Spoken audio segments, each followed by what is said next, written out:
When it comes to books, movies, TV shows, anything with a story, I personally do enjoy breaking those things down and looking at them with a more critical eye and analyzing story things that work, story things that don't work, what have you. And that kind of stuff is fun to me. I like having intelligent and insightful conversations about storytelling, plots, and all that good fun stuff. However, I could never really make a video sitting down and doing my own review about something for a long time because I felt like to do a proper review, you needed to A, actually see the thing to the very end, and B, needed to be able to sit down and make a more logical, processed evaluation of things for a little while. You know, not something you make as soon as you finish it sort of thing, you know? And for a long time, I couldn't really do that because I've just been so busy with other projects. It never really felt worth my time to distract myself from those things in order to do a review of some kind. However, after playing this game, I have so many thoughts, opinions, and advice to anyone who wants to write a story that I just feel like ranting about this to my friends was not enough. So here's a review of a game that extremely disappointed me. Layton's Mystery Journey, Katrielle and the Millionaires Conspiracy, was a game created to be a sort of sequel to the original game series Professor Layton. Professor Layton, for anyone who doesn't know, was a puzzle mystery adventure game created for the Nintendo DS back when it was still just a normal DS and not a 3DS and all the other stuff. These games were known to have very engaging stories with very charming characters and a very quirky and fun kind of world. You'd solve usually pretty fun and interesting puzzles, and there usually was a very pleasant art style to look at while you were playing the games. In fact, if you haven't actually played the original Professor Layton games before, I'm not sponsored or anything, no one's paying me to do this, but they actually sort of created a version of the original first Professor Layton game for iOS and Android, so if you have some money to spare, I would highly recommend to go play it. It's Professor Layton and the Curious Village. They're very fun games in my opinion, so if you think there might be something you'd like, I'd recommend you go check it out. Anyway, tangent over, back to the topic at hand. Katrielle's game was in fact created by the same team that developed Professor Layton, so technically it is in fact an official sequel of the Professor Layton games, as much as I don't really want it to be, but that's besides the point. This newest sequel was released July 20th, 2017, and for people who were looking for an actual direct sequel to the Professor Layton games with the same charm and interest that the original games had, were sorely disappointed, to say the least. While the game was in fact created by the same company responsible for the original Professor Layton games, they certainly lack a lot of the actual charm and sort of things that made the original games enjoyable, and there's a lot of issues to be had with it.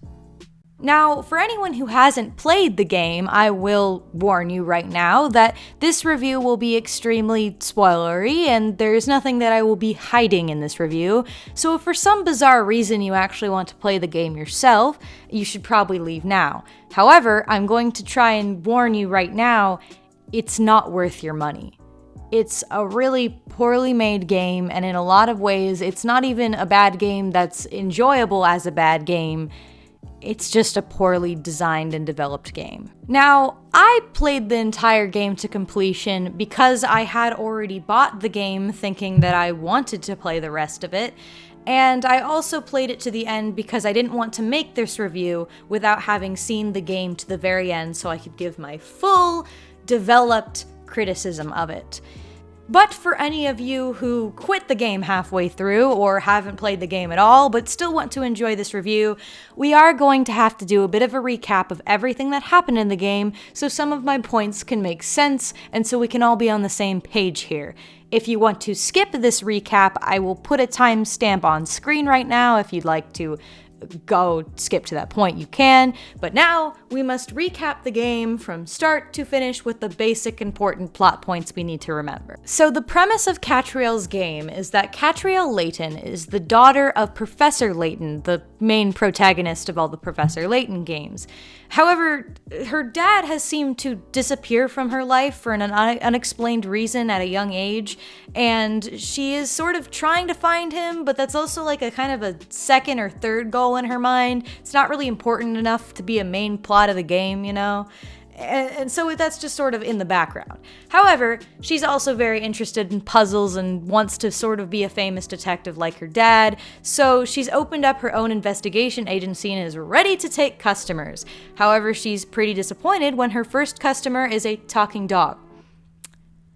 This dog, later named Sheryl, says that he is a dog who has amnesia. He doesn't remember anything about being like a young dog, I suppose.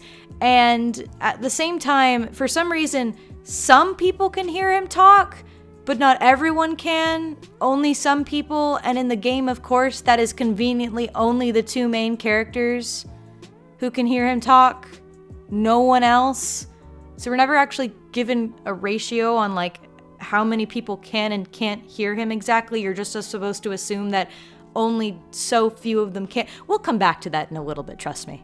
So Sheryl the dog wants Katrielle to figure out the mystery of who he is, because he has amnesia and he wants to find out why some people can hear him talk and all of that stuff. And Katrielle's not really all that interested because she thought she'd be approached with the murder case, I guess.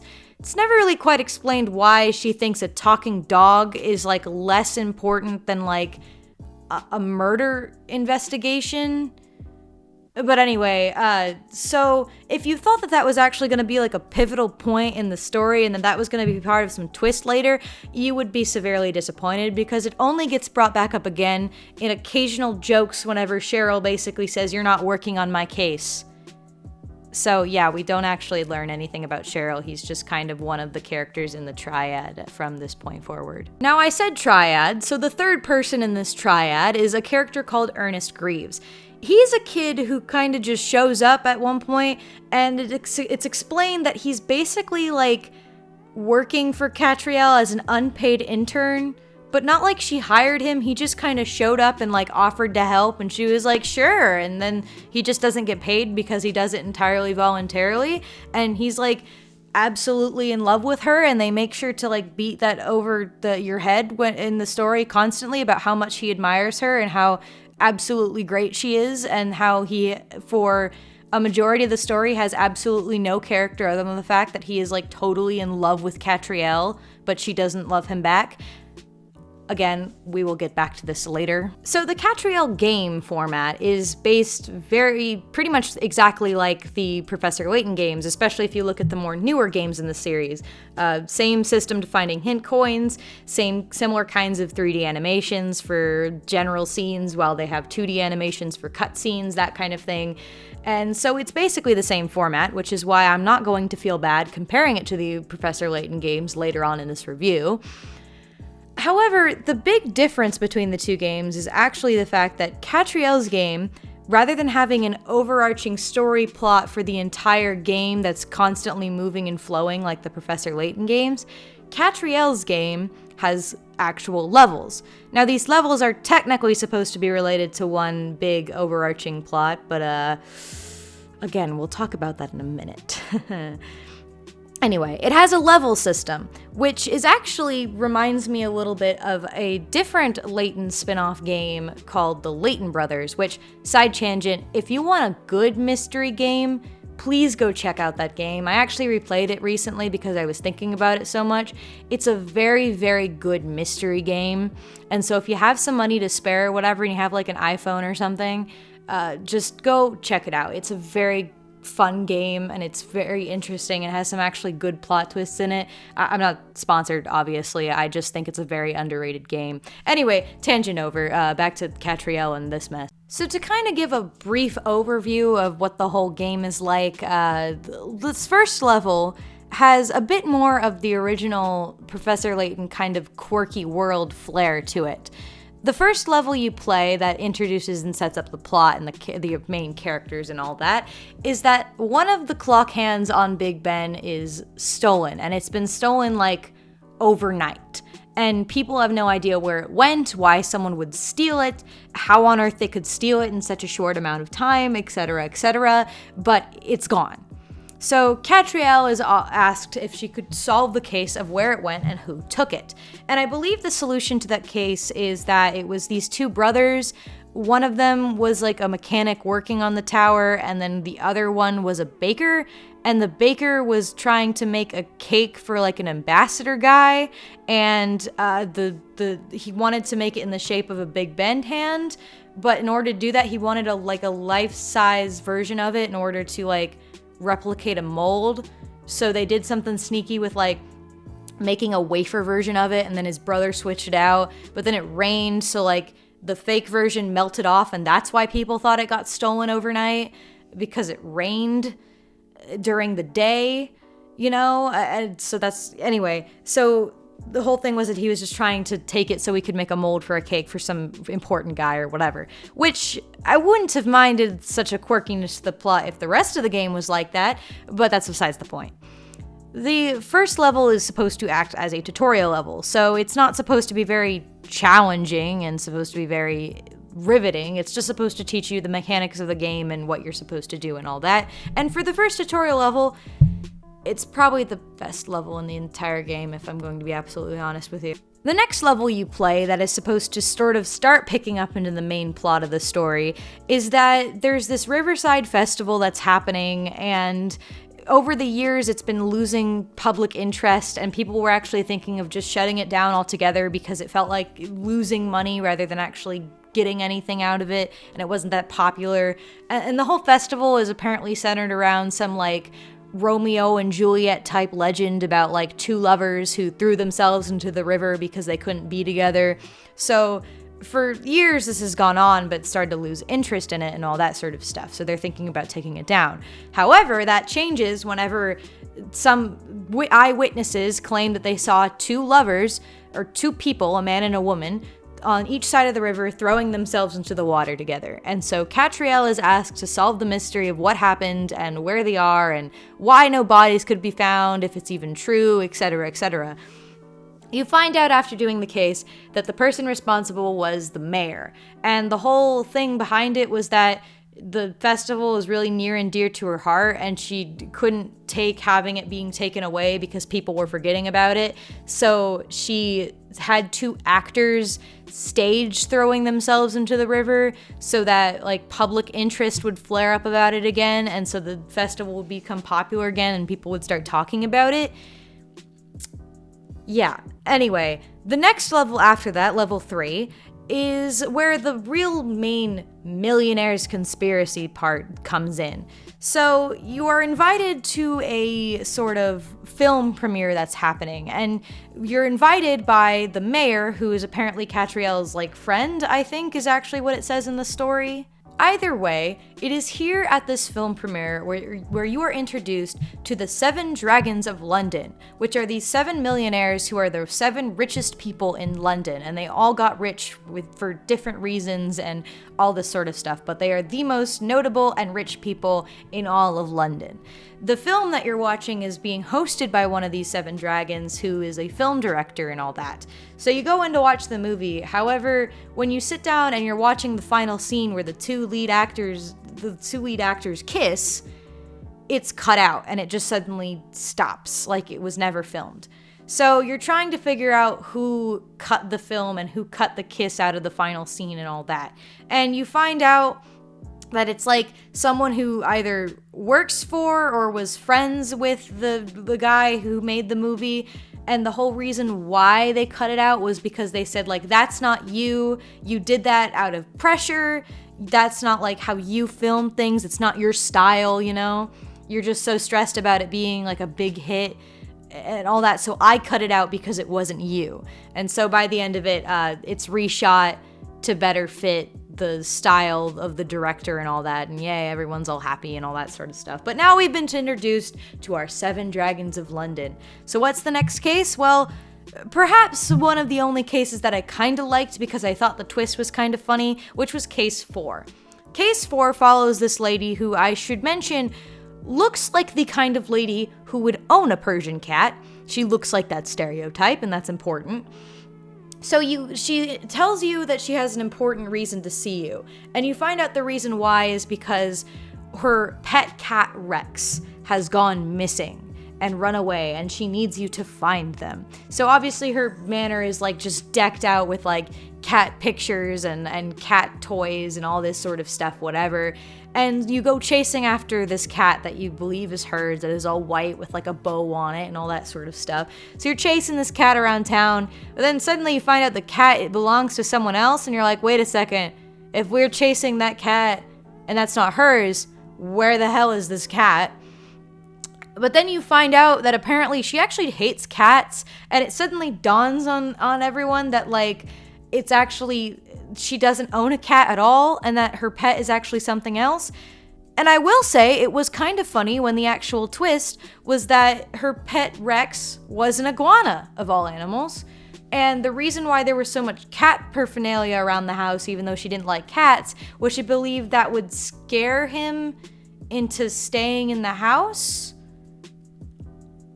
Because iguanas are afraid of cats?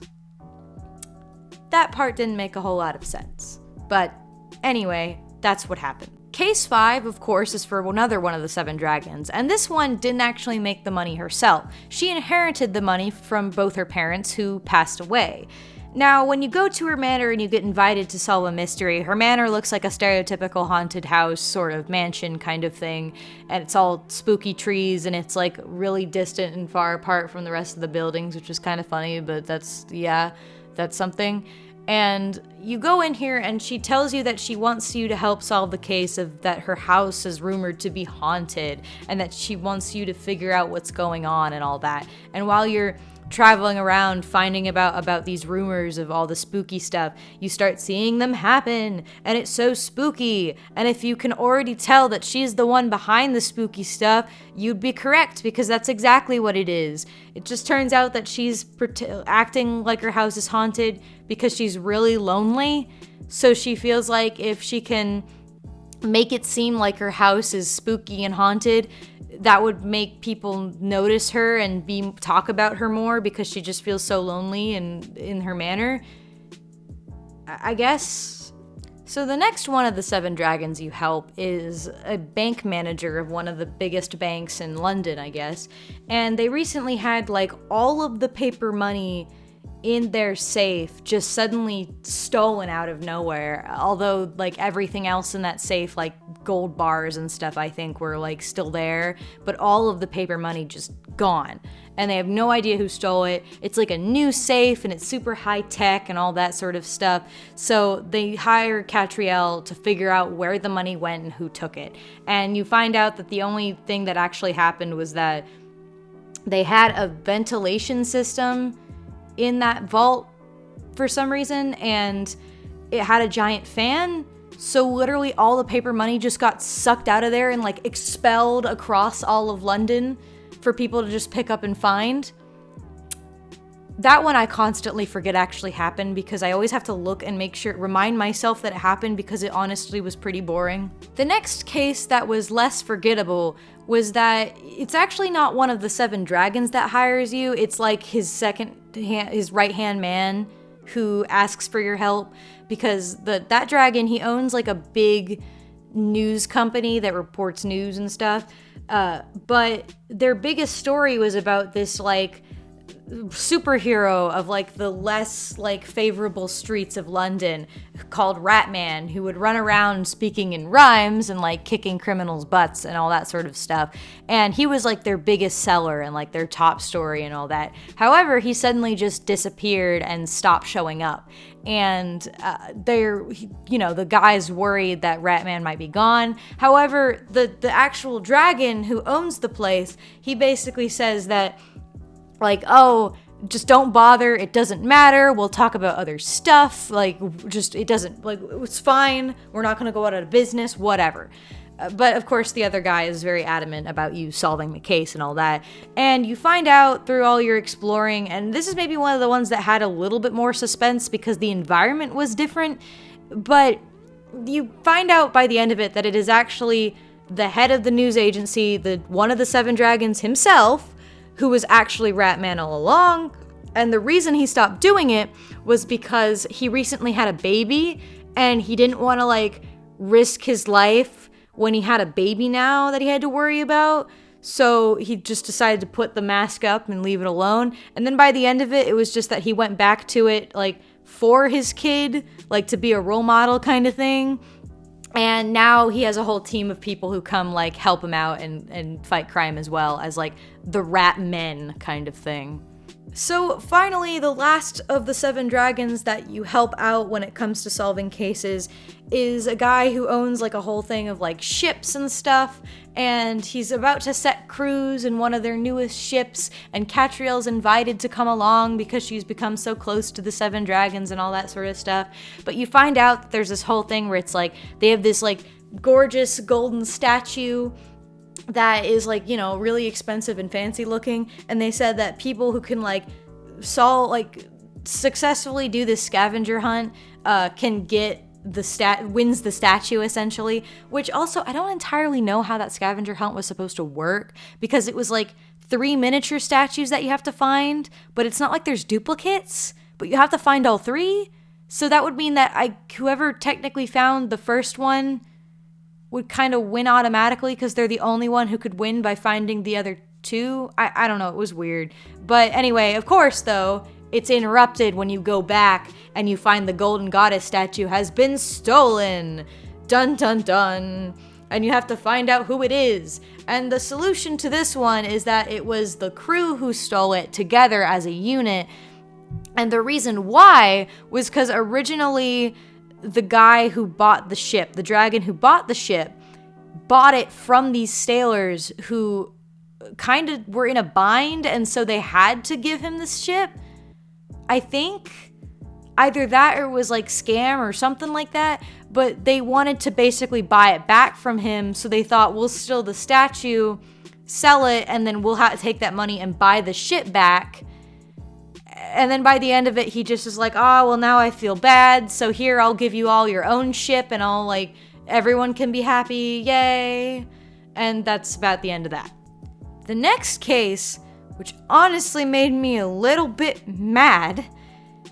Oh, okay. So throughout the story, there is a character you know called Inspector Hastings, and he's one of the more important characters of the story and one of the more reoccurring ones. And he's the inspector of at Scotland Yard. And at first he doesn't really like you, but then he starts growing on you and getting your help for things all the time and stuff. So the plot of this case, now you'd think, now that we've introduced all the millionaires, we'd start having a little bit of conspiracy in this, right? I mean, this is the 4th to last level of the game. So the next case you solve is that it is like a special holiday in London, and it's basically the day where nobody works and everyone stays home, so like nothing's open. And you find out from Inspector Hastings, who's still working, of course, because he's like chief of police.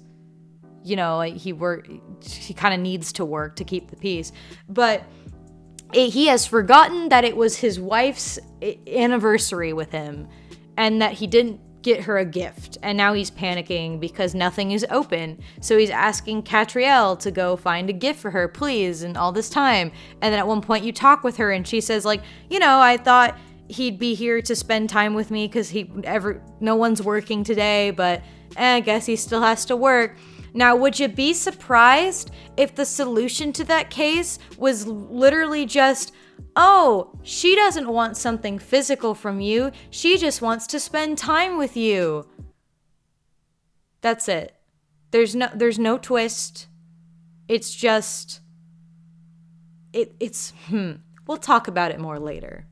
The next case you solve actually takes you a little bit back in time because it has to do with where Sheryl asks Ernest why he's so indebted to Katrielle and why he keeps putting up with her and all this sort of stuff. So Ernest tells us the story of how he met Katrielle and why he owes her his life so much. And basically the story was that he was a young, and this is very important, by the way. Please keep in mind what I'm about to share with you because I'll bring it up later.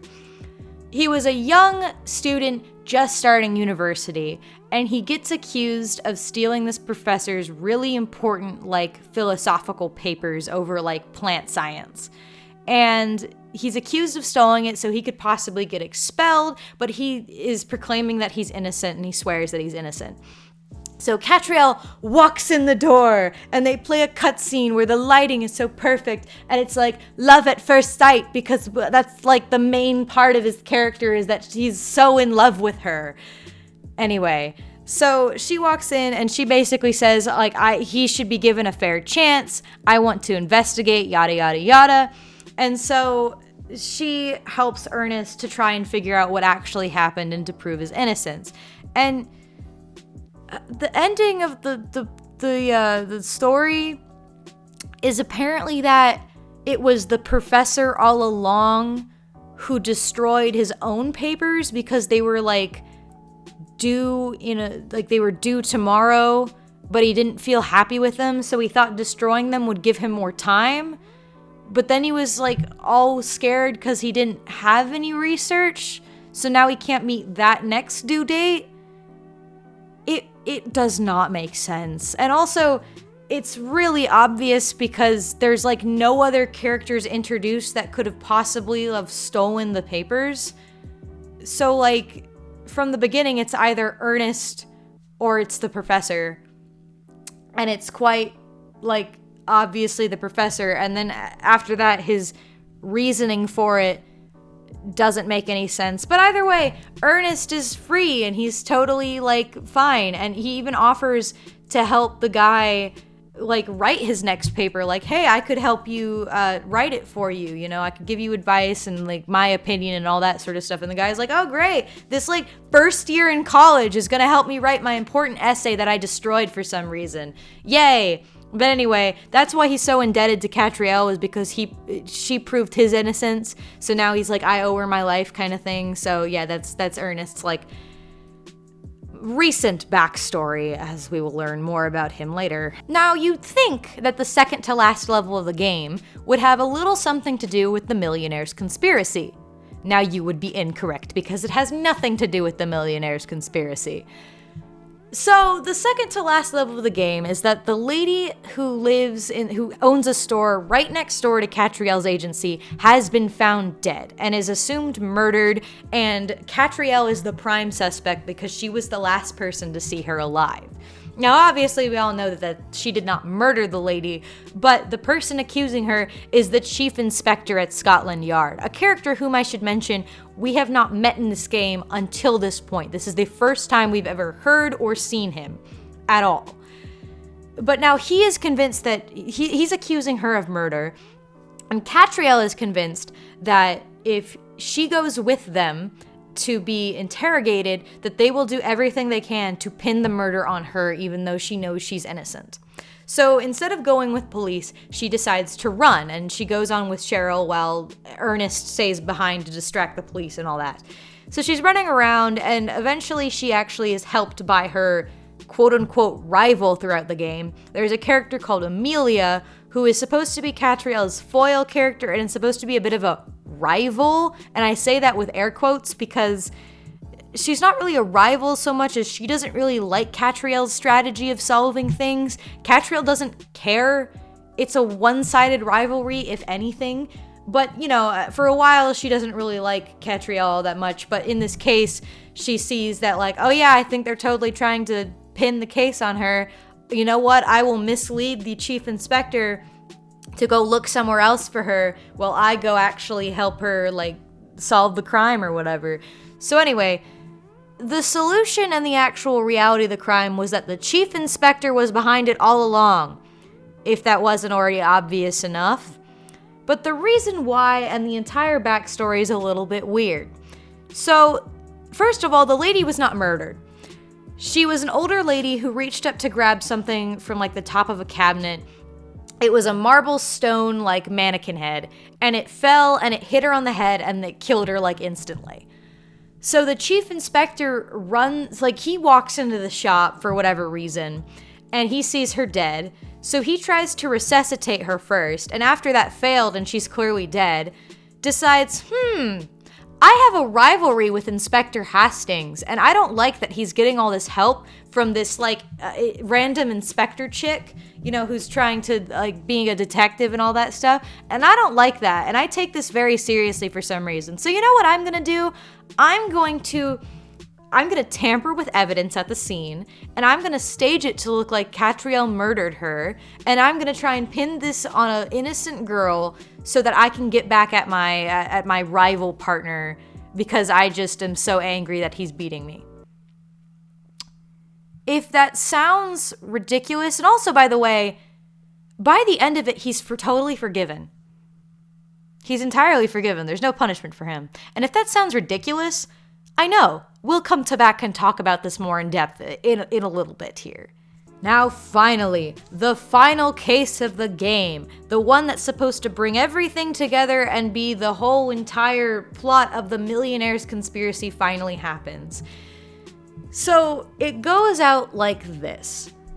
Katrielle is invited by a mysterious anonymous person called Lord Adamas to come to this old manor for some kind of competition. This manor was owned by this guy named Richmond. And Richmond used to be a very, very rich and famous guy like 10 years ago until he died and his fortune was kind of lost. But everyone always rumors that his fortune is hidden somewhere in his manor, but no one has been able to find it. So you go to this thing along with Sheryl and Ernest, of course, and you walk in and you find out that the rest of the 7 dragons are there as well. They've all been invited by Lord Adamas as well.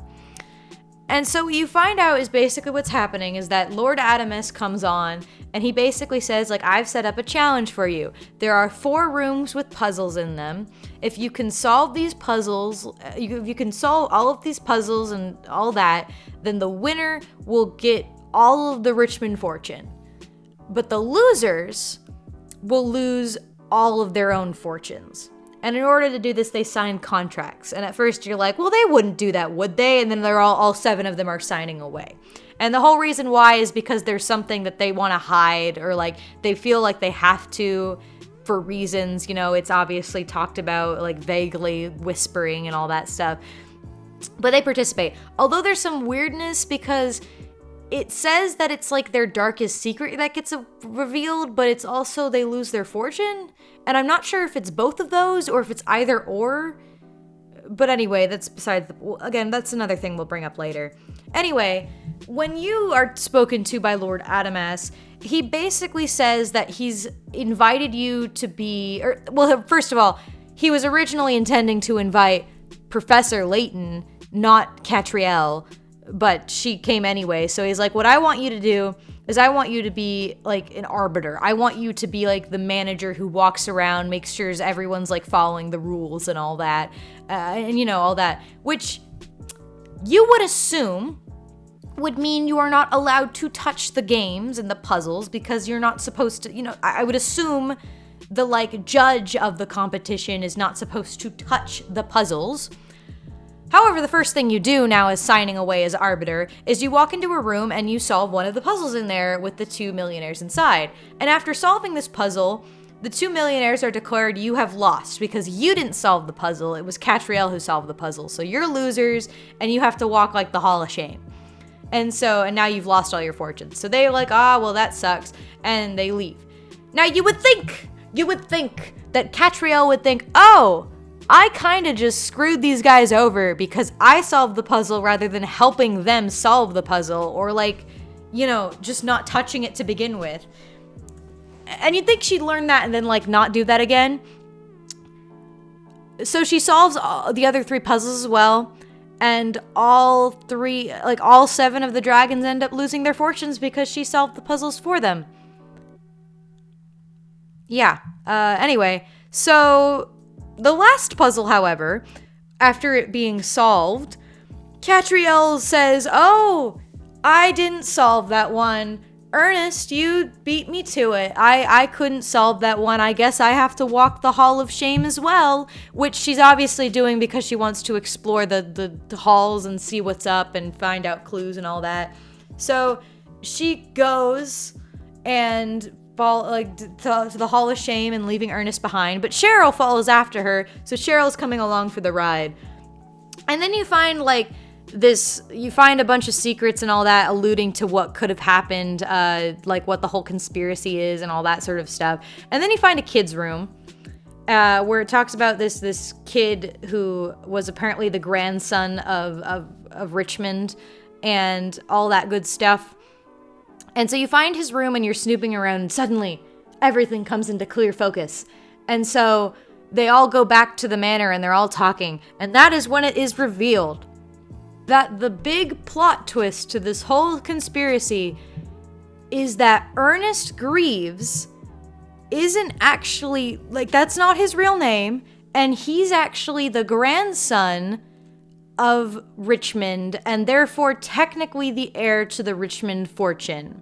And the only reason the Millionaires didn't recognize him was because it's been 10 years, so he's grown up from being a little boy and all that sort of stuff.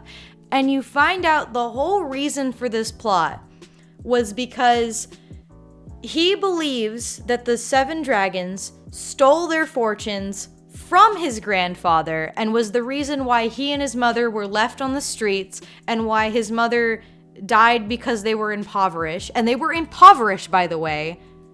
If you remember, Ernest attended a university.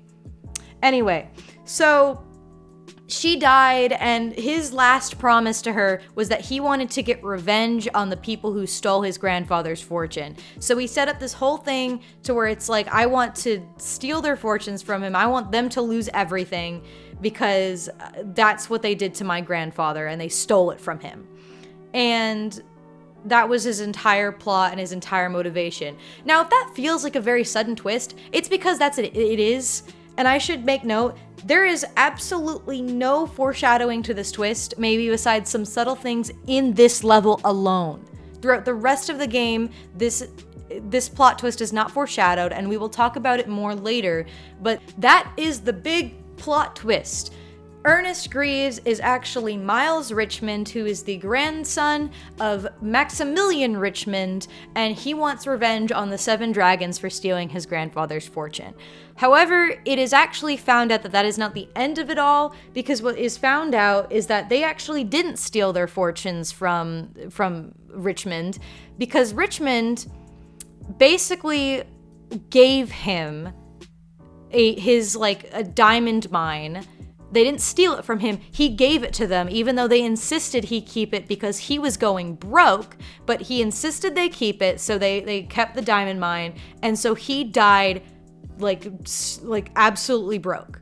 However, the 7 dragons didn't actually want him to be remembered as a failure, so that's why they created the rumor of the Richmond fortune in the manor, so it seemed like he actually did die with some wealth. Why they never checked up on the daughter and the son of the daughter, I don't know. But that is what happened, and then Ernest is like, what have I done? I feel so bad about it, but they're all like, we forgive you, it's okay, it's been so long, and by that point, everyone goes home, everyone's fine, and Ernest decides that he still wants to work for Katrielle, and Katrielle is still like, you know what, no matter who you are, you're still Ernest to me, and yay, ending of game, that's the final level. So, with that out of the way, I think it's time for a review. That was long, but trust me, recaps are important. Now, before we get into the review, I do want to say this. My review is mostly subjective and mostly based on personal opinion, but I do believe a lot of what I have to say is valid in some way, and I don't think I'm being entirely irrational with some of my points. However, if there's anything I'm going to say about this that could be considered an objective criticism about this game, it's this. So, a little fun fact about this game is that it was originally released as a Nintendo Switch game, originally released only as a Nintendo Switch game. And of course, it wasn't very good, and it actually got some pretty negative reviews originally, or some people saying, like, I guess it's okay, but I bought it for my kids, or, I bought it for my kids and my kids didn't even enjoy it, whatever, what have you. Just different reviews on it. But let's just think about this, okay?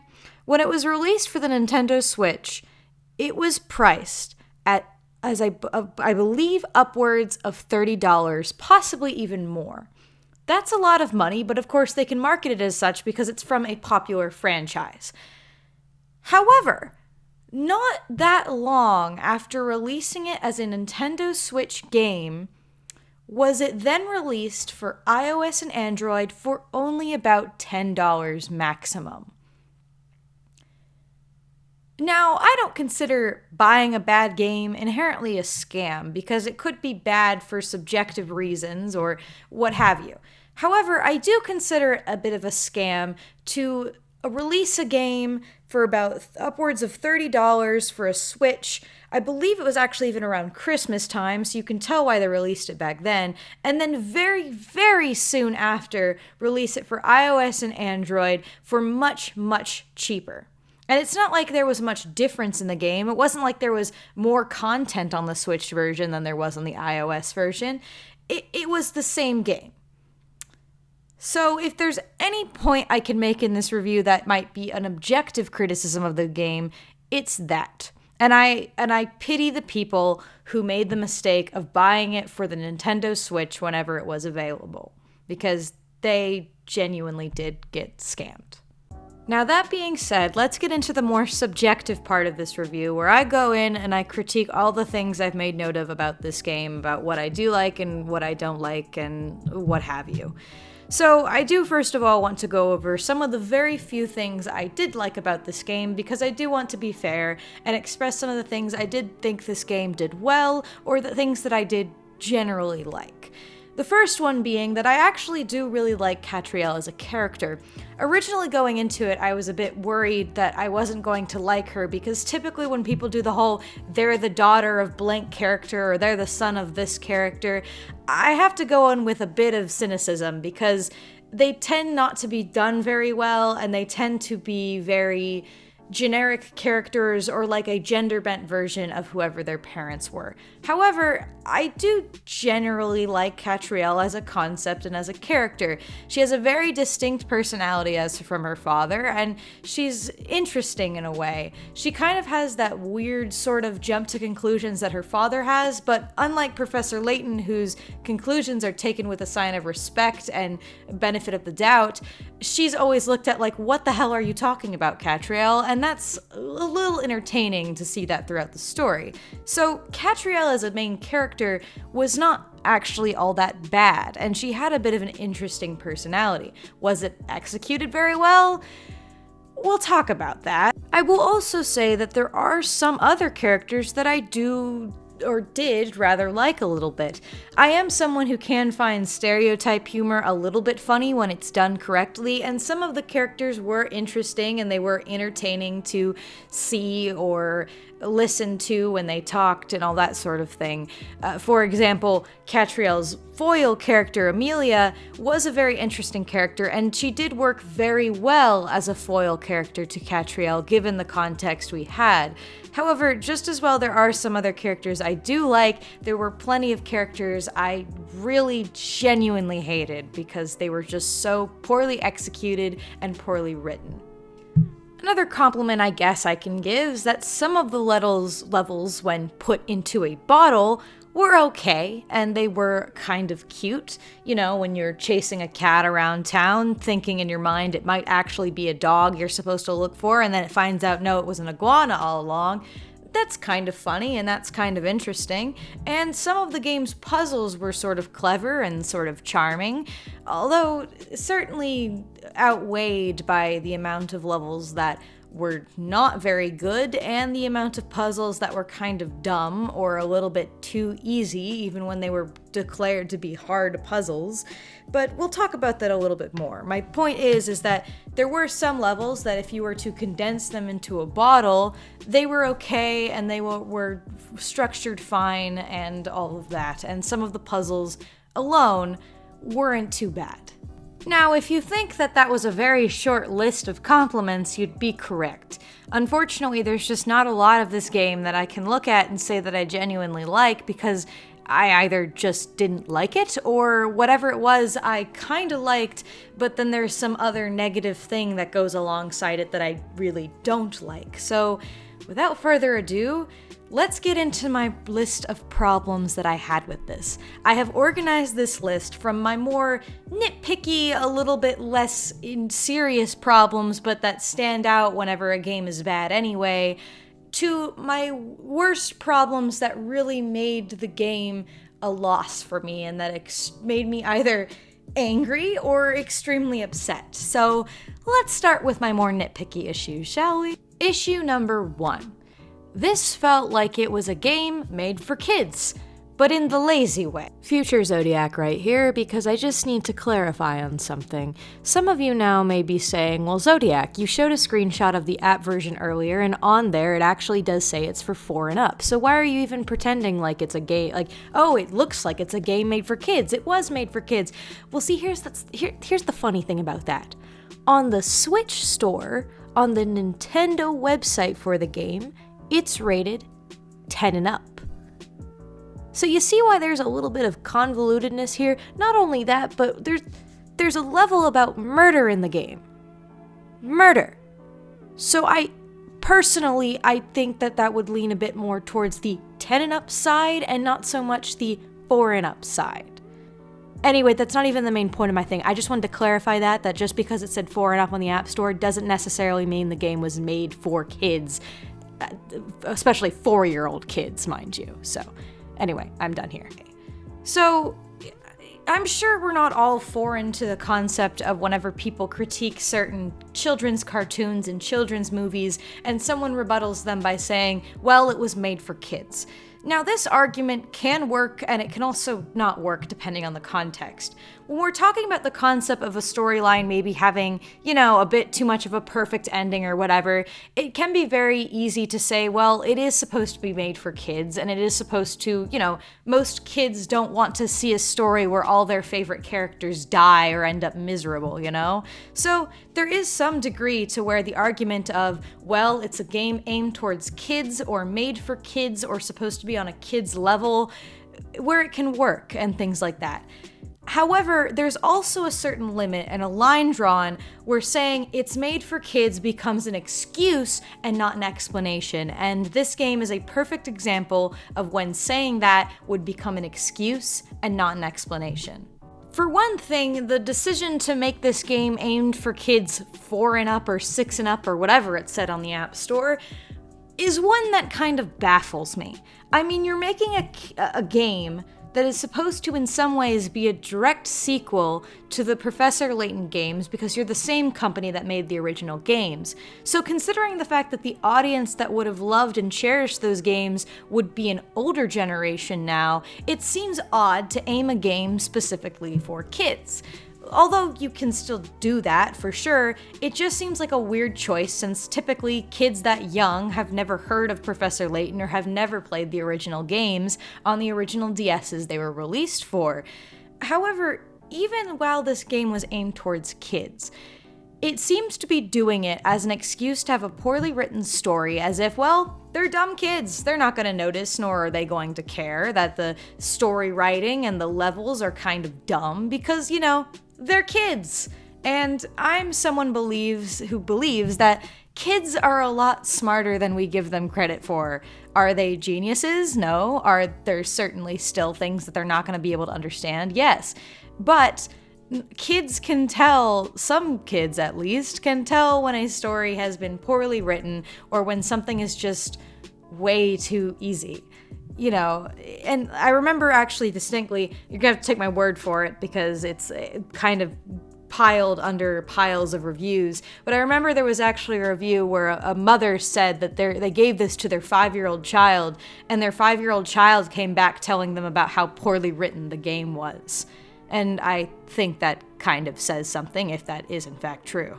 When I played this game, I never got the idea that this was just supposed to be a kid's game, because there was just so much inane storytelling and bad writing and things that sort of too many plot holes to where it doesn't feel like they're actually making a game for kids, and instead they're using kids as a bit of a get out of jail free card to where if anyone were to say, hey, this game is stupid, they could say, well, it's for kids, not for adults, so of course it has really simple humor and really simple solutions to things because it's for kids. And that's the kind of marketing and the kind of thing that I think is an excuse when you're making a game for kids because you think kids are stupid and will like anything. My next issue is one, of course, that is quite nitpicky, but I believe kind of is the cherry on top of how poorly made this game is. The voice acting and the lip sync was terrible most of the game. There was so much lip sync where you could tell the people doing it did not really care about what they were doing. You know, it's the kind of acting language that makes it sound like I am intentionally acting right now. And it was just littered throughout all of the voice acted parts of the game, you know? And whatever, you'd solve a puzzle or whatever, and Katrielle was saying, like, I've solved the puzzle, you know, that little screen. It just sounded like the person, well, it almost sounded like people took voice clips of the voice actress and like single words and then put them together. That's what it sounded like.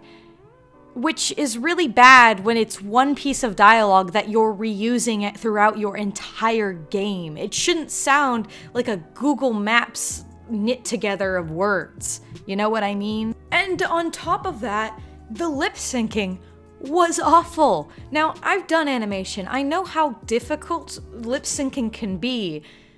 However, again, using those little I've solved it screens as an example, I will say this. Lip syncing with 3D animation is much easier than lip syncing in 2D animation, depending on what they're doing. And considering the 3D animation in this had pretty two-dimensional mouths that they were moving for most of the characters, it feels kind of weird that you have a screen that you are reusing throughout your entire game, where you only have to lip sync it to one piece of dialogue, where the mouth is just opening and closing and not at all synced with the words.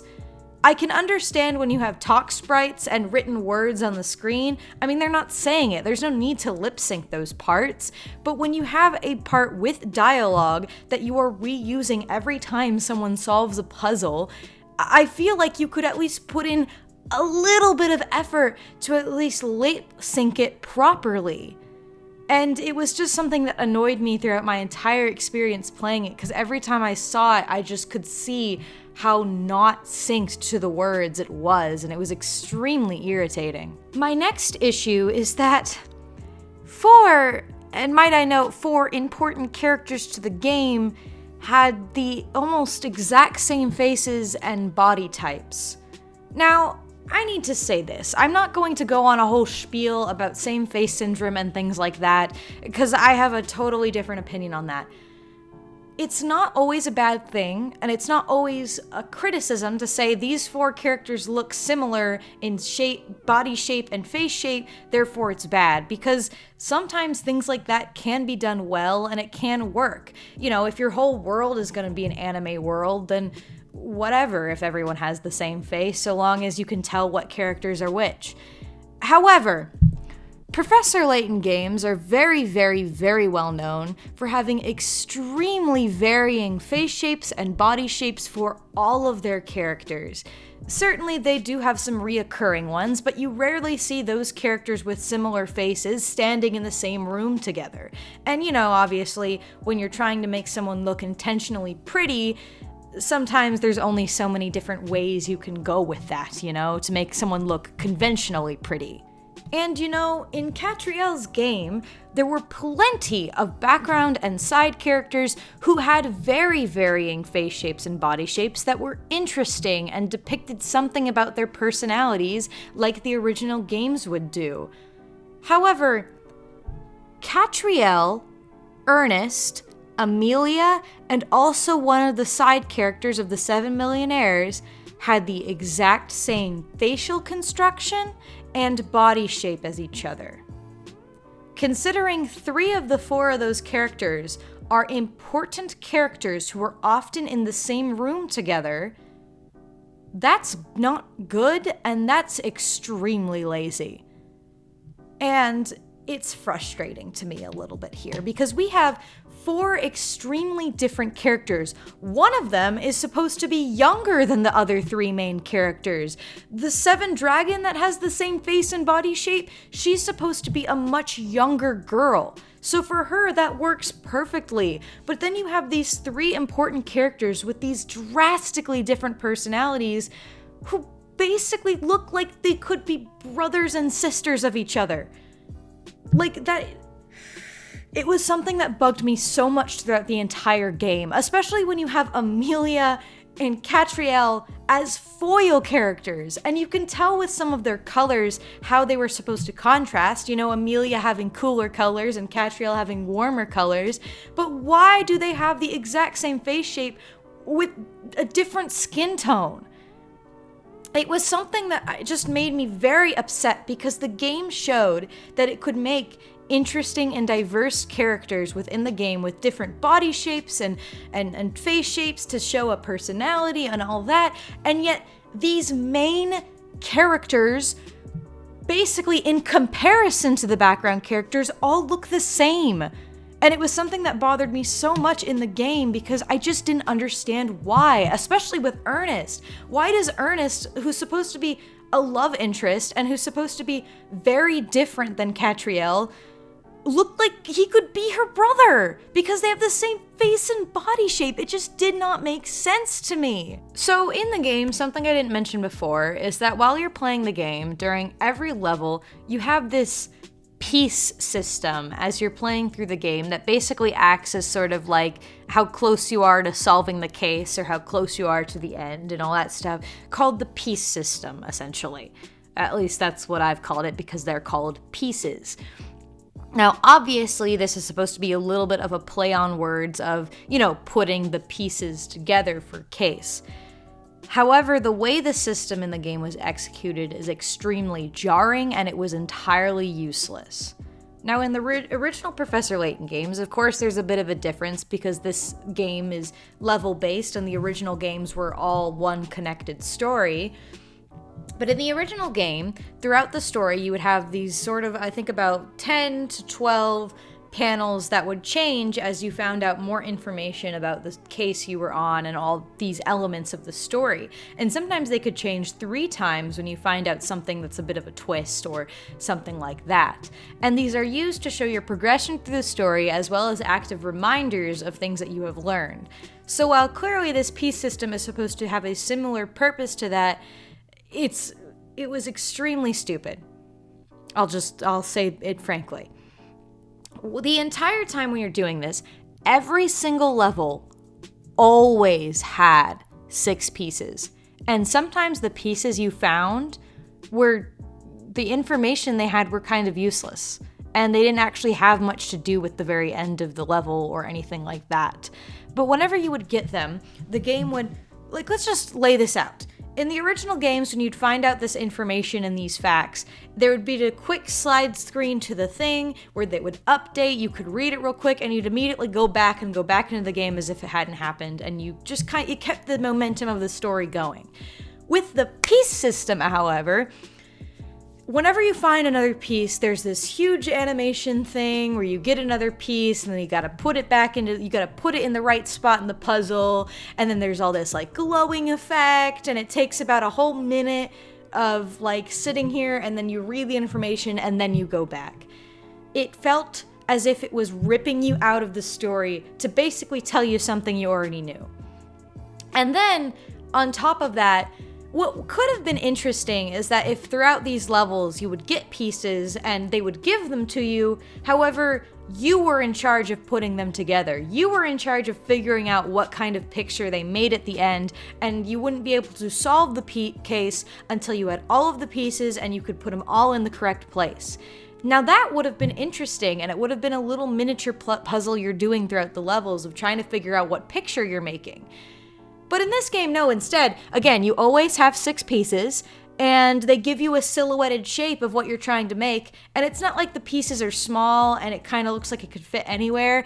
You always know immediately where they fit, and you just kind of put them in there whenever you get there, and then boom, there you go. That's it, and you're done. And you solve it when you get all 6 pieces, and there's another weird animation thing, and then you click solve the case.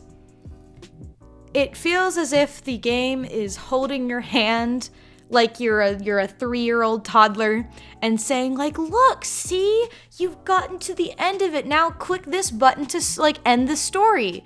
And it was so stupid, and it felt so jarring and annoying.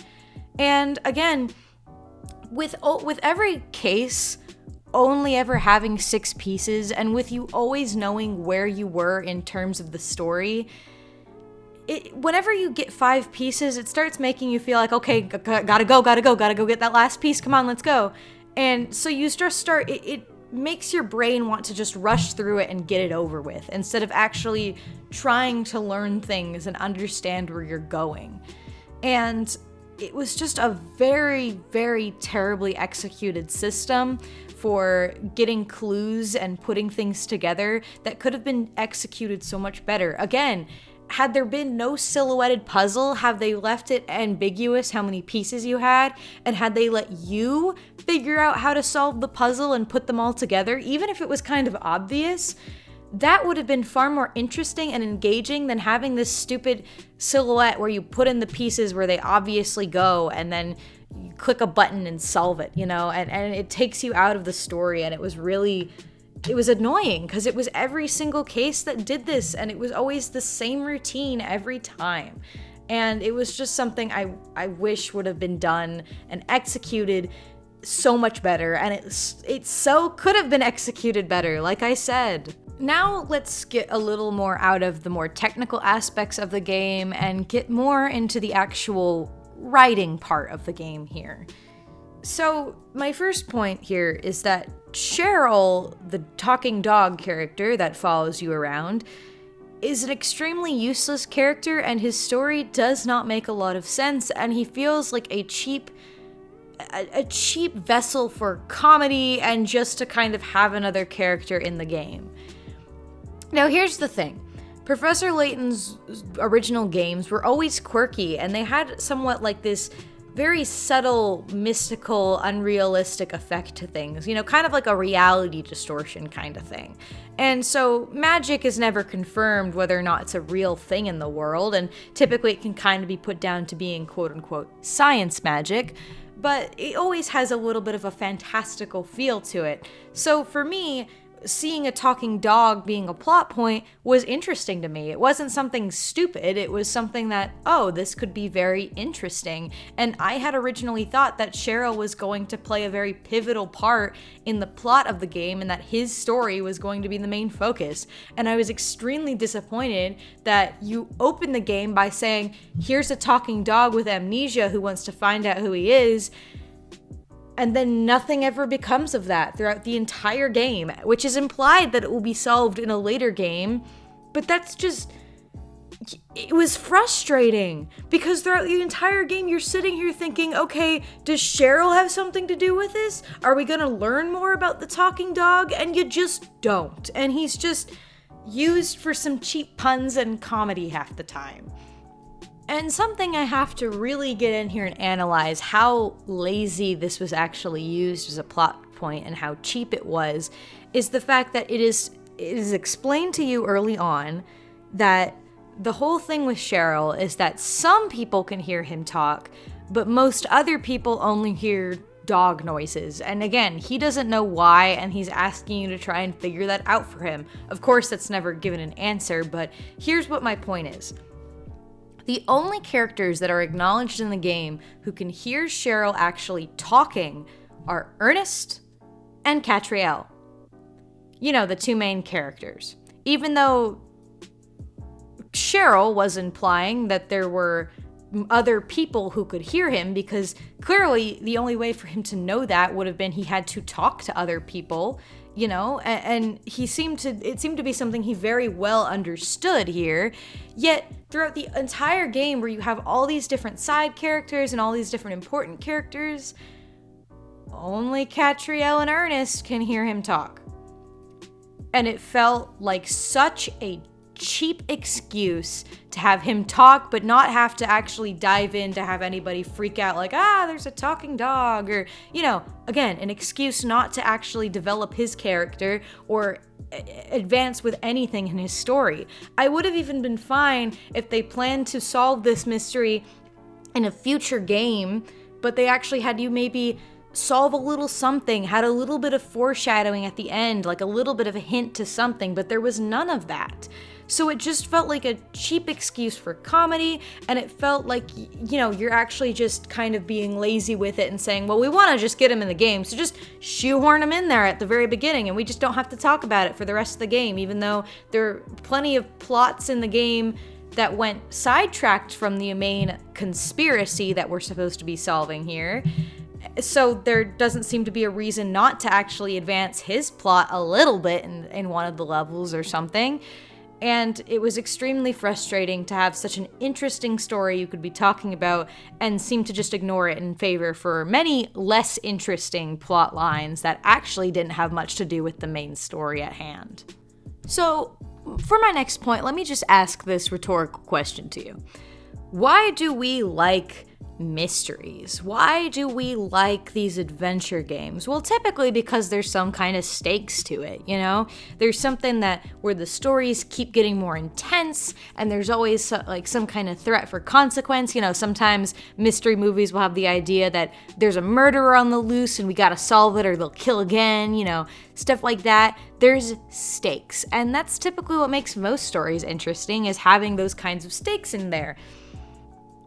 In this game, there's basically no stakes half the time, and almost every solution to every mystery is anticlimactic, and if there even is a twist in that game, it's usually a twist to something more boring than you thought it was. To even include this in with this point, as I want to include my next point so I can talk about both of them together, the twists in the game are not built up to properly and are way too obvious from the get-go. And I can give a best example about what I'm talking about with the second to last level of the game, where Katrielle is accused of murder, because this plot had probably the best example of both of these things. But again, just keep in mind that this is something that kind of carries over into other levels. This one was just the most extreme example. So let's talk about building up to a twist, okay? Plot twists can be very hard to do, especially to do one that people don't see coming, because after a while you just get good at noticing these kinds of things, and some people are just really hard to fool and pull a twist on, you know? But typically people can forgive a twist being predictable if it's well written or if it makes sense. However, in the level where Katrielle is accused of murder, we see the most poorly written twist I think I'd ever read in a flipping story in my life. So let's just establish something here, okay? I said earlier, if you didn't already know, that the twist at the end is that it's actually the chief inspector who didn't actually kill the woman, but he just used it to try and frame Katrielle for murder. So let's just talk about something here. We had not met this chief inspector character at all during the game. This is the first level where we've ever actually had to interact with him or know anything about him or anything like that, okay? So we as an audience have absolutely no emotional investment into this character at all, so we wouldn't really care if he was actually portrayed as a villain. I mean, why would we care if he got a redemption arc? whatever. We have no attachment to him, and throughout the entire level, he's being painted as a bad guy. I mean, he's chasing down Katrielle. He clearly wants to pin this case on her, even if she didn't actually do it, and you're trying to solve it and figure out who actually did it so you can save your own behind, because no one else is helping you anyway. And so, you know how in most murder cases, how you'll have a whole list of suspects that could be the killer or who could be the bad guy, and it's trying to figure out who has the actual motive and the opportunity to do it right? This level gives you none of that. You basically, from the very beginning, only have one person who could have possibly did it, unless the game was going to pull out something totally crazy and unrealistic. That person being the chief inspector. Why is he the only suspect? Well, let's think about it like this. We know it's not Katrielle. It can't be Sheryl or Ernest. That just wouldn't really make any sense with how the story is written. It can't be Amelia because she actually helps you later in the plot, and again, she's given no motive to actually want to frame you for anything.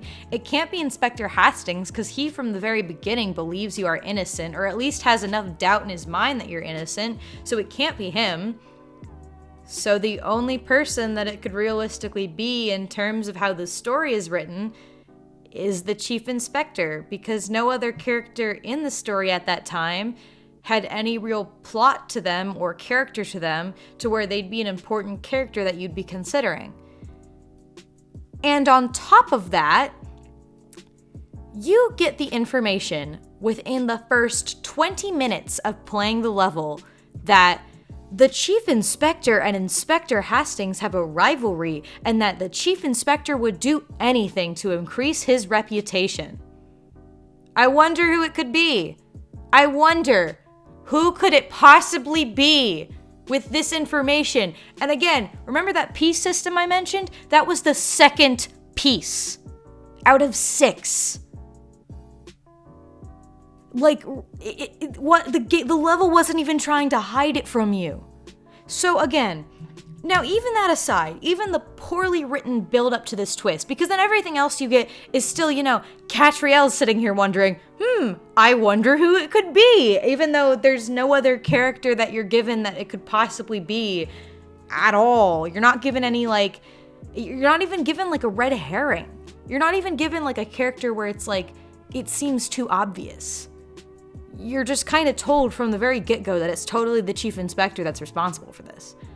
In fact, the only actual twist that you get is that he didn't actually kill her. Now let's get to that, okay? Here's what I'm talking about when I say there are no stakes to anything and every solution to the cases are extremely anticlimactic. So now you're pretty much assuming that the predictable twist is going to be that the chief inspector murdered the lady to try and frame it on Katrielle because he wanted to seem like he was doing better. He wanted to get rid of his allies, best resource that he was using, his rival, not ally. He wanted to get rid of his rival's best resource that he's using to solve cases, that being Inspector Hastings. So you'd think that that's going to be the twist, but at least that kind of makes some kind of sense if you're trying to make him like a mustache twirling villain kind of thing. So you find out, of course, that he was in fact trying to do that. In the very end, when Katrielle comes back and she's doing her big reveal, this is what she says. She explains that, first of all, he didn't actually kill the lady, that she actually got hit on the head by one of her marble stone mannequins, and that instantly killed her, and so he just found her dead. But he decided, of course, I'm gonna tamper with the crime scene, I'm gonna hide the marble stone head so they can't tell it was an accident, and I'm gonna frame it on Katrielle, who lives right next door, okay? Now, obviously that's less interesting than murder, but at least it still makes sense with what we're trying to get with here. He's trying to frame Katrielle, whatever. But then, I swear to God, I was very mad when this happened. At the very last second, Katrielle says this, "But those bruises on her chest. You were trying to resuscitate her when you found her, weren't you, Chief Inspector? You were trying to save her life before you found out she was dead and couldn't be saved." And suddenly, all is forgiven. He's actually a good guy, guys. He's totally redeemed. He never, let's just forget about the fact that he tampered with evidence at a crime scene, that he tried to frame an innocent woman that he didn't actually have beef with. He actually had beef with her friend, who he's rivals with, but was going to try and put her to jail for life because he just didn't like that his rival was using her as a resource. And he gets to keep his job, and he's actually a good guy because he tried to resuscitate a dead woman that he found. You see what I mean here about why this is so frustrating? I really hope I don't have to explain to you guys why this makes absolutely no sense and why there is absolutely no logical reason why we had to make this plot twist be that everything goes back to normal and it's like nothing ever happened, that we don't have to punish the chief inspector. If he lost his job, that's certainly not said in the story, so we have to assume that he didn't lose his job. And again, it's not like this is a character that we've been close to from the beginning of the game, that we've known about, so we're attached to him in any way. We don't know this guy. Who cares if he gets justice served and he goes to jail because he tampered with evidence and tried to frame somebody? There's absolutely no reason why the story had to try and do this really quick 180 redemption arc for him. And it was extremely bizarre. And again, I hope I don't have to explain why. And like I said, this level's a perfect example of both my points here.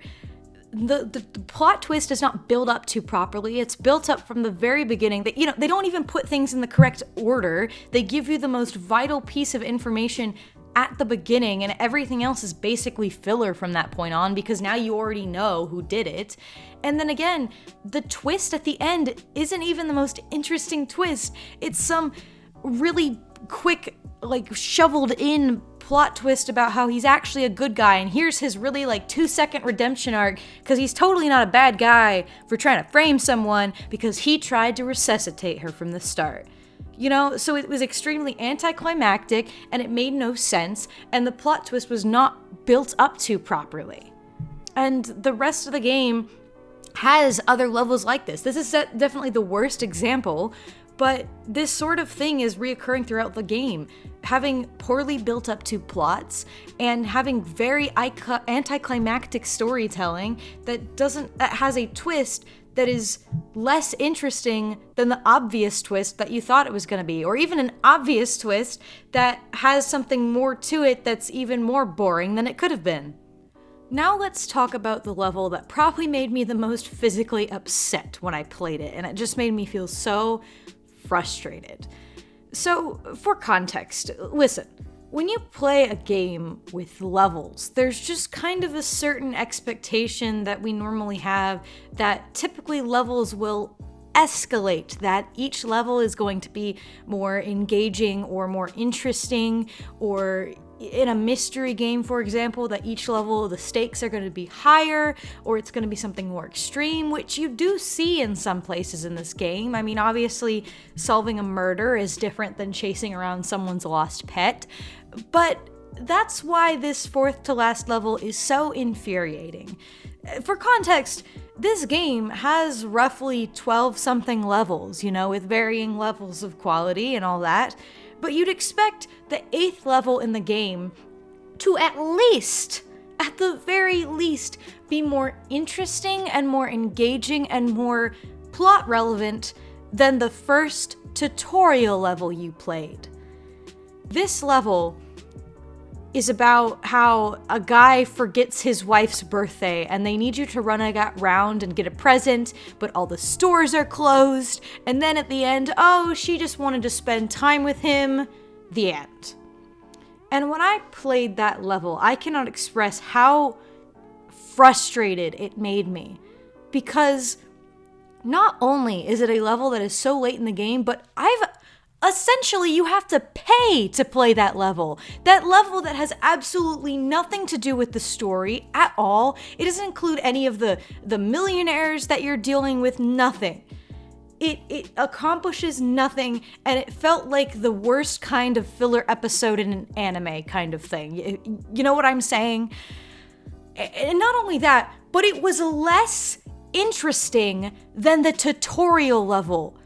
keep in mind, the tutorial level of the game, the first level you play, the first level that is free, is where the hands of Big Ben are stolen overnight. You know, something that's actually interesting and something that's really kind of quirky and out there and like an actual mystery.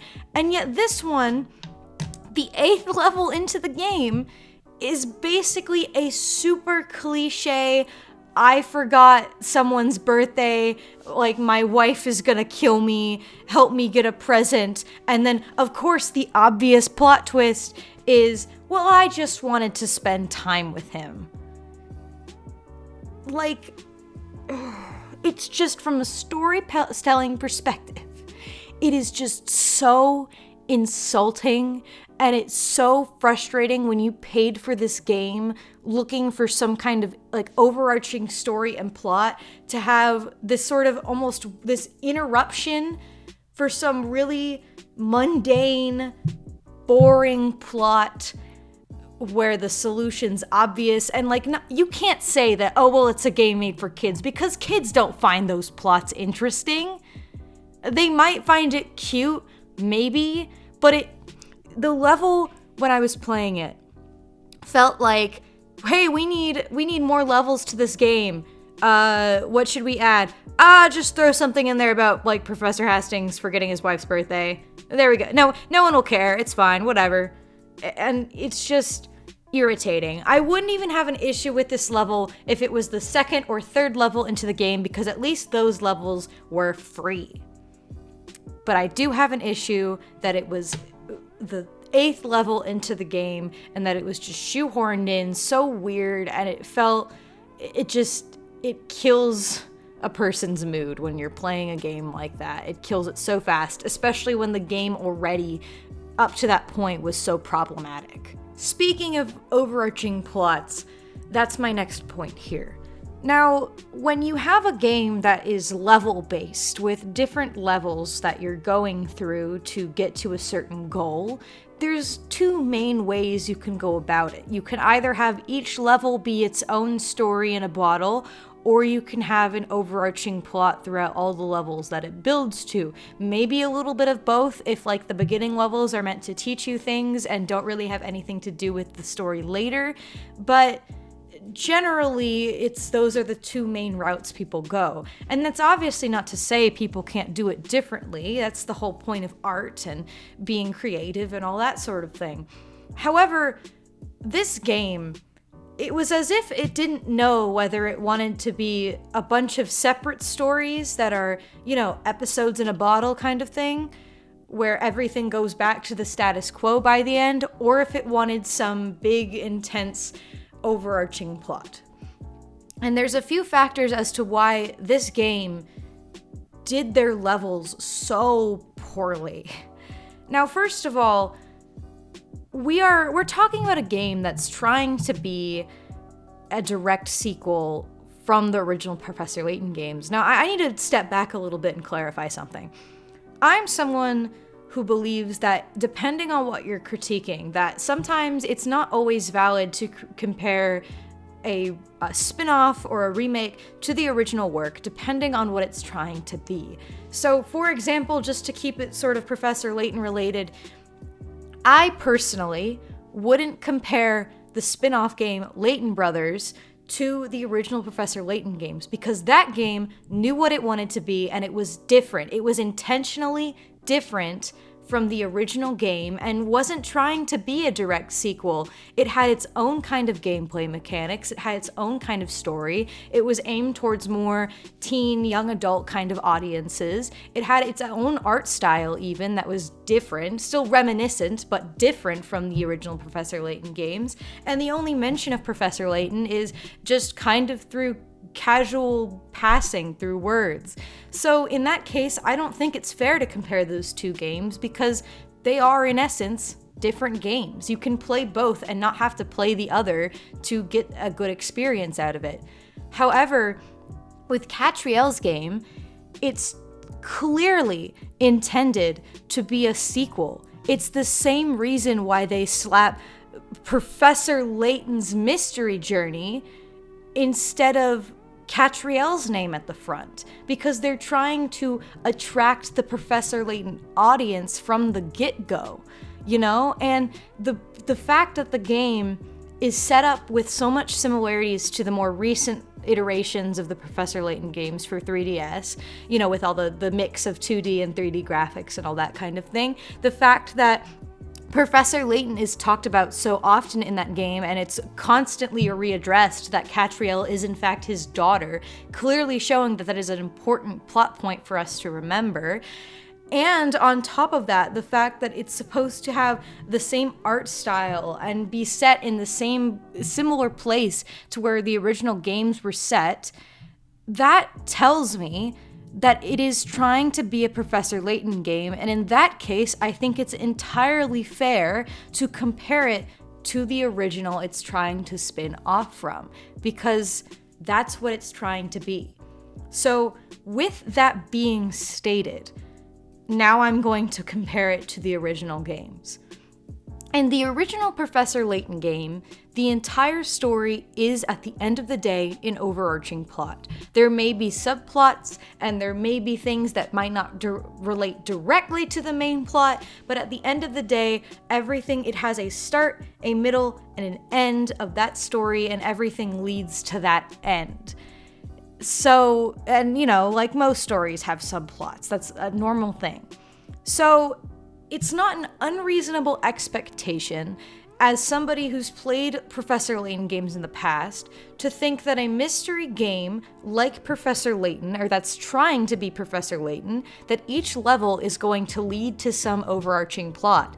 I mean, even I was expecting the first couple of levels not really to be related to anything else, because sometimes tutorial levels are better suited not to be related to the main plot and just to be something small and out of the way. But the fact that this game both had an overarching plot yet didn't have an overarching plot was extremely frustrating. It's clear that they were trying to have an overarching plot because they introduced each of the 7 millionaires with separate levels, which would imply that they're trying to help you meet those characters to lead to the very end. However, at the same time, the last 3 levels, maybe with exception to Ernest's backstory, since that does relate to Ernest as a character, although it actually makes his character worse in retrospect, but we'll talk about that in a minute.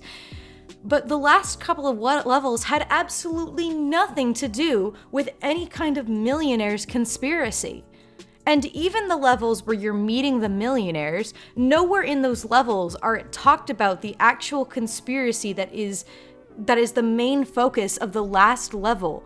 So it's like this game is in some kind of a limbo where it wants to have a deep overarching plot about things, and that's why you meet one of the most important characters at the beginning and he's your sidekick. Yet at the same time, there's all these levels that have nothing to do with the ending plot. Like, absolutely nothing. In fact, there are certain levels in the game, again, like the level where you're trying to help Inspector Hastings and the level where Katrielle is accused of murder could be entirely removed from the game and there be nothing taken from the story at all because they had nothing to do with it.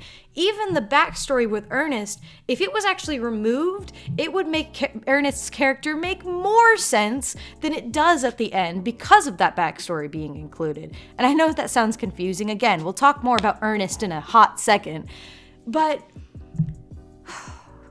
my point is that this game has such a weird, disjointed kind of idea of what it wants to be, and it's clear to me that they weren't really thinking about the plot when they were doing it. They had some rough idea, but another thing as well is when you title this game Katrielle and the Millionaires Conspiracy, you would expect that to be the main focus of the story. Yet the only time there's ever any actual conspiracy is in the last level. And if you go back and look at the other levels that you play, there's nothing to foreshadow anything. There's nothing that leads you to believe there's something suspicious going on here. In fact, all 7 of the millionaires' problems were completely separate from one another. They had nothing to do with the other millionaires to begin with. And it was frustrating because it makes you feel as if you played 12 mediocre games instead of one game that was supposed to be cohesive. Now we reach probably one of my biggest issues with this entire game, and it will lead into the big issue with this game as a whole. Ernest Grieves is a poorly written character from the start of the game, the moment he's introduced, to the very, very end. And I'm going to explain to you why. Because despite the fact that from the very get-go, I didn't like him as a character and I didn't like how his character was being handled, somehow it got even worse later on when the whole big twist is revealed and the whole plot's revealed and all of that. So from the very beginning playing this game, I took great issue with the fact that Ernest from the start was played as a, you know what I mean, a very cheap, I'm the romantic interest kind of character, and I don't like characters like that. It's always very irritating to me when there's a character that just kind of solely exists in a plot to be the main character's love interest, and there's like nothing else to him or her, and that's something that's always irritated me a lot. And Ernest is like the embodiment of that kind of character, at least for the first 11 levels. Almost everything about his character basically revolved around the fact that he was in love with Katrielle. He's working for her because he admires her so much. Every time there's constant jokes from Sheryl about how like she's never gonna love you back. If he ever like says anything that's related to a case, it's just to kind of ask filler story questions to move the plot along. He doesn't have hardly any character of his own. And there's rarely any point in the game where you actually play him separate from Katrielle or anything like that. And again, to compare it to the main games, when you played the original Professor Layton games, Luke is your apprentice, essentially. He's Professor Layton's, like, helper, and he's learning from him and all that. So it does make sense for a lot of what Luke talks about to be about Professor Layton, because, you know, that's his teacher. That's who he's learning from, and that's who he's living with right now and traveling with. But even then, Luke has his own character. He likes animals. He's basically kind of in a weird way like an animal whisperer. He's very good with animals. He's a bit more impulsive because he's a younger kid, so he often is a bit more quick to rush into situations than Professor Layton is, which is a good contrast. He's very inquisitive and curious, and he likes to do his best and try to do his best, and he's also very emotional. And he stands on his own as his own character, especially in later games when he has to do more things on his own and where he's kind of growing up as a character, quote unquote. But with Ernest, all we really ever get from him is that he loves Katrielle and that he's kind of a nervous, skittish character, which again actually makes less sense when you find out what the whole plot twist is. You kind of learn that maybe he's just very, very nice, but that's not really a character trait. Being a nice person is not enough for a character to stand on its own 2 feet. And again, practically every other trait he had for a majority of the game always came back around to the fact that he loves Katrielle or admires her. You know, he's obviously does a lot of stuff and he doesn't mind working a lot, but he's doing it for Katrielle. We don't see him working a lot for anybody else. We don't see him being super busy anywhere else. It's always for Katrielle. He's clearly a pushover when it comes to Katrielle because he'll do whatever she says. And, you know, even then too, if we're writing this character to be her love interest, it's a bad love interest, and it's not a really good message to be sending through a game by saying that he's so in love with her, and it's kind of almost romanticized that he would do whatever like she says because he's so in love with her, but she does not return his feelings at all. And throughout the game, it was really frustrating. And typically whenever he had dialogue, I kind of skimmed over it sometimes because it was just, I already knew where the joke was headed, you know?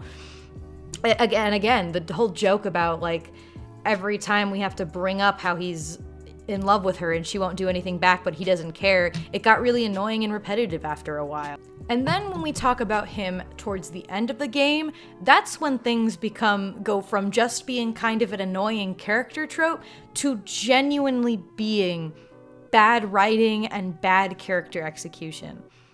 So just to recap, because I know this is a very long video, we are given two important things for Ernest at the very end of the game. We're given him an entire level where he explains how he met Katrielle, which in itself is not a bad idea to do, and it's explained why he's so indebted to her. Now, while I don't mind the whole concept behind why he's indebted to her, saved him from jail, that makes sense as a concept, what I don't like is the execution of his backstory, and also his backstory in tandem to the plot twist in the final level of the game.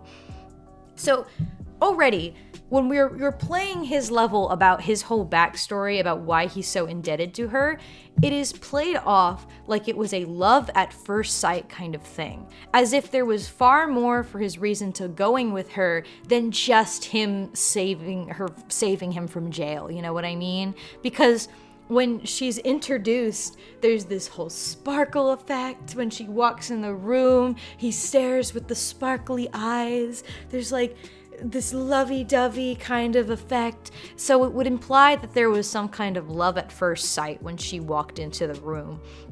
And that's just something I don't personally like, because it's not implying that she was some random detective who helped him and then he decided, I want to help her achieve her dreams because she saved my ass. It's implied like it's more than that, like it has far more to do with actual love than it does, thanks for saving my ass. And again, through his game, I just want to establish something before I go into a tangent about the last level. In this level, it is implied that he goes to a prestigious university and that he was going into it for like plant science or something like that. It's not entirely clear what he was going to do. And it's also implying that he was very good at that and, all that kind of stuff. So now we go to the last level, where there is basically this whole shoehorn in of this plot twist about that he's actually Miles Richmond and that he's actually the grandson of a billionaire and that he wants revenge and all this shit. So let's just establish everything that Ernest did in the last level of the game. So it starts with Katrielle getting a mysterious letter, and, it's kind of left ambiguous whether it was actually for her or for her father, but she decides to go anyway. And, Ernest encourages her to go. When she gets here, she's been hired as a, a judge, essentially, just to make sure everyone's following the rules. But then the Lord Adamas's voice comes on and says that he was actually expecting Professor Layton and not his daughter, but like whatever I guess you'll do is what it says. Which also means that this voice was, I guess, supposed to be pre-recorded because it's supposed to also be Ernest that's talking after knowing the twist, even though the voice directly answered people's questions. So that means that Ernest was smart enough this whole time to be able to predict responses and record that beforehand to play it and all that.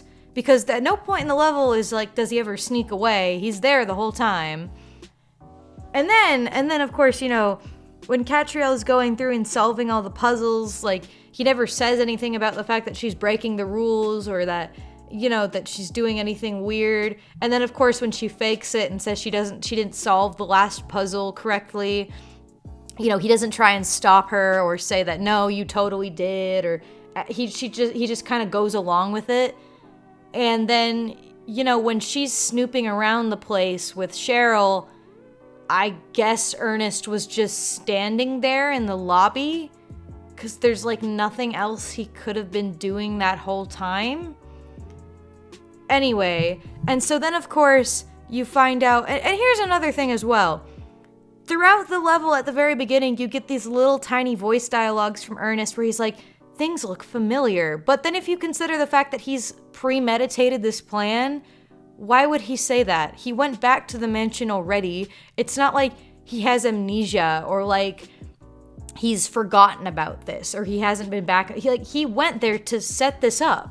So why is he suddenly being weird and being like, things look so familiar, or I feel like I've been here before? It didn't make any sense. And then you find out, because you go to a room or whatever and you snoop around, and then you find out, oh, he's actually the grandson. And you go back and you reveal it, and you find out he had this whole revenge plot. And you find out that his whole motivation is because his mother died because they were impoverished and couldn't pay for medical help, I'm assuming. And, they were in poverty, and his mom suffered through that. And so he decided to get revenge, and his mom never stopped him. In fact, his mom was like, yeah, go for it. Even though then you're apparently told that his mom actually didn't want him to do it. Like, Katrielle's telling him, like, your mom didn't want you to get revenge. She was just telling you that so, like, she hoped your fire would continue and then go into something else and you'd get away from this revenge thing, which doesn't make any sense.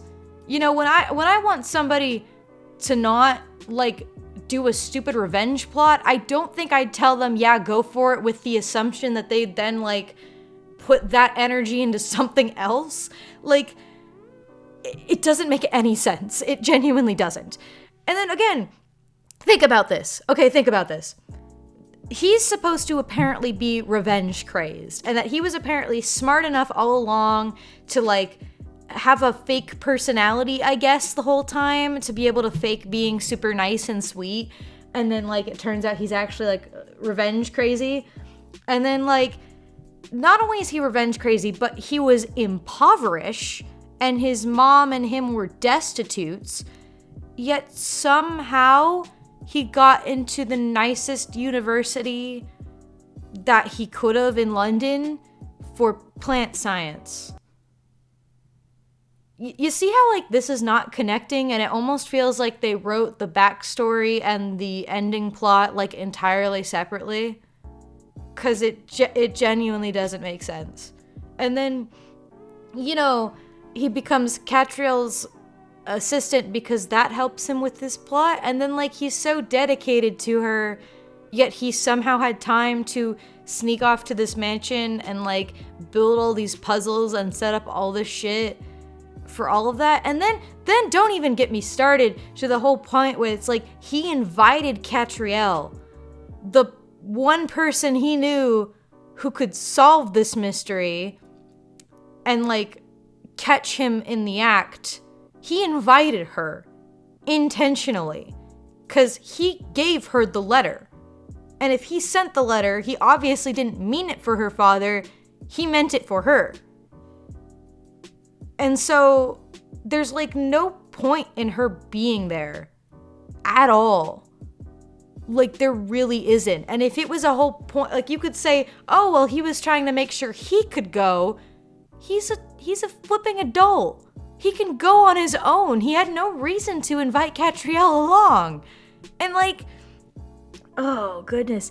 And then again, there's nothing in his character that would imply that he's a good enough actor to be putting up this act all this time, especially because he was flipping helping these people that he apparently hates with all his soul. Like, he was helping them solve mysteries, and never was there any kind of dialogue that implied that he might not like them. There was nothing that implied that he didn't like rich people even. It was bizarre to have this be the ending twist when none of it made any sense, especially when you go back and you really look at things that were built up in his character. And then, of course, at the end of it, like, oh, everything's forgiven because you made a mistake and you didn't realize that we didn't actually steal your grandfather's fortune and that it was, he gave it to us and it's like we were trying to make him look better. Once again, going back to the whole thing where there's no stakes. And even then, he just goes back to working for Katrielle as if nothing ever happened. And it's just so bizarre. And it represents this game in full, how poorly handled of a character Ernest was, because he was just so, from beginning to end, so poorly written, so poorly handled. He had a good idea behind him that was just executed horrendously. And I can even sit here and look back on ways that they could have improved that. How they could have maybe had him saying some things that seemed out of character for him, because you know, the only other thing about his character other than he's in love with Katrielle is that he's nice.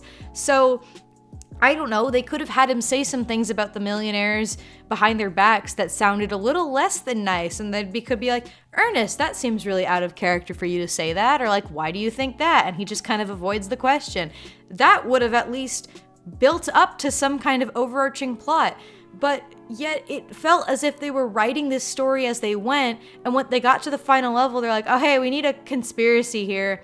And they're like, have it be that the other millionaires, like, stole a fortune, and, Ernest is their grandson, and he wants revenge. Cool, great, cool, let's do that. And it's like, that's what it felt like. Again, I don't know what the whole process was for that, but it certainly didn't feel like that they knew what they wanted their story to be from the beginning, because everything is so disjointed and jumbled. And that's gonna lead to my final point about this entire game as a whole.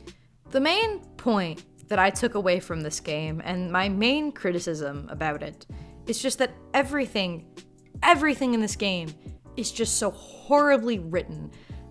It comes off like people, not even like people who are bad writers and just like they had passion and they just aren't really good experienced writers. It came off like a bunch of people who wanted to make money, and so they just kind of slapped some things together and thought, we'll just market it towards kids. They won't really care. Even though I'm pretty sure there's probably kids out there who also are confused why there is such dumb humor in the game and why nothing's really that funny. And they're definitely going to be kids who don't understand how we get from point A to point B. And I'm sure there's kids who are going to be confused why there isn't, you know, like why certain levels exist in there and why they were thrown into this story. Kids aren't that stupid. You know, maybe a 3-year-old is, but certainly a 5 or 6-year-old is gonna have some idea about like that there's something wrong. They might not know what it is, but I doubt any kid's gonna say that this is their favorite game. It just feels like it's a plot that had an idea, and then just like 12 different people were said, okay, here's the plot, here's the stuff you get to handle, go with it. And so obviously nothing was ever tied together, nothing was ever combined correctly. And again, I can't look into the past and see, oh, this is how they created this game, because I don't know. But however they created it, it certainly didn't come together for a very clean, polished, and lovely final product. Because even going in and nitpicking the fact that a lot of the dialogue was really bad or really cheesy or really boring. There were so many conversations that I was reading in there that felt so dry and draggy and just pointless. And there was just so much in this that just goes down as just bad writing. From the characters, from the motivation, from the actual plot, from even just little dialogue things. It's just overall a poorly written story, and it was very frustrating, you know, as someone who bought the game because I thought, hey, it's a Professor Layton game, and like, sure, $10, I trust this company, I think they'll make something good, and you know, I like the other Professor Layton games, and it almost feels like a slap in the face to anyone that bought the game, because let's be real here, it's being marketed as a Professor Layton game, which means that it is in some way being marketed to Professor Layton's fans. And that makes it come off as if that, like, it's a slap in the face. Like, oh, you thought we actually wanted to give you a good story? Well, that's funny that you think that, but you know, no, here, take this trash. And it was just a disappointing game, and that's why I wanted to make this review, because it's just so frustrating. And again, it feels insulting that they would charge money for this, especially the fact that they kind of scam people by charging $30 for the DS version, and then like about a week later sneakily putting it onto iOS and Android for only $10, you know, and not actually like changing the content of it all. And it feels like a joke. And honestly, I think the most disappointing about this all is that this wasn't some spin-off fan game or people who like bought the rights or got permission from the original creators to make something like this, like some Sonic games are made. This was the original company behind Professor Layton. Yet clearly the people who made this game and put it together do not have the same level of passion as the people who made that game. They were trying, I don't like calling most things a cash grab, because at the end of the day, we all do want money, and I don't think it's wrong to want money. But this is probably one of the few games where I'd look at it and say that is a cash grab. Because really, like, that's all it feels like to me after playing it and looking back on it. If there's any actual advice that this sort of game can give to us creators and writers out there, it would be that we need to know what we're trying to make when we make a story or a game or a movie or whatever we're trying to make. We need to have some idea about what our beginning, our middle, and our end is. And even if we're not the best writer in the world, a cohesive story is not something you need to be an expert in writing in to understand how to do that, and to have an idea about what you want things to be, and also not to treat your audience like idiots. And not try and say, well, it's for kids, so it doesn't need to be intelligent. Either way, I do hope that you enjoyed this rant review type thing. I know this was an extremely long video, way longer than what I'm used to making, but I did have a lot of fun with it, and I do very much enjoy this sort of subject. I don't know if I'll be making more things like this in the future. Maybe if this video has really great responses, then maybe I will. But for now, this is probably where I'm sticking with. I will say I might consider in the future doing a kind of redesign thing on the 3 main characters I mentioned had some design issues earlier on. It would be a bit more of a thing for fun and wouldn't really be something entirely serious, but if maybe this video gets good responses, I probably might consider doing that. Just to explore that and talk more in detail about character design and things like that, because that is also something I'm very passionate about. But regardless, I hope this video was an enjoyable ride for you, and I hope my fellow people out there who enjoy 2-hour-long videos at least got some entertainment value out of this. But with that out of the way, I need to shout out some Patreon. Now, we got a serious case here, boys. We've been chasing a serial killer called the I Love You Too Killer. They've been all over the place, and we haven't been able to find them as of yet, but they're responsible for 3 deaths and counting. Now, luckily I have 5 of my best detectives on the case, the $5 tier plus detectives, mind you. Isabel GD, Shadowcat Inc., Mick, Starma, and Neko Sister. They're sure to catch this crook, just you wait. I'll give them all high fives after they do it as well. Now I'm off to interview a few of our most key suspects in this case here. Their suspect levels are over $9, if I can speak in metaphors here. We have Pythoness, Rose, Gun Moon, Twisted Disaster, Absolute Trap, Lawrence, Jago, FEMA, Petty Prince, Miss Mercutio, and Skyek 2. I am almost positive that one of them is the criminal, but while I go interview them, I will see you all in the next video, whatever it may be. Zodiac, out.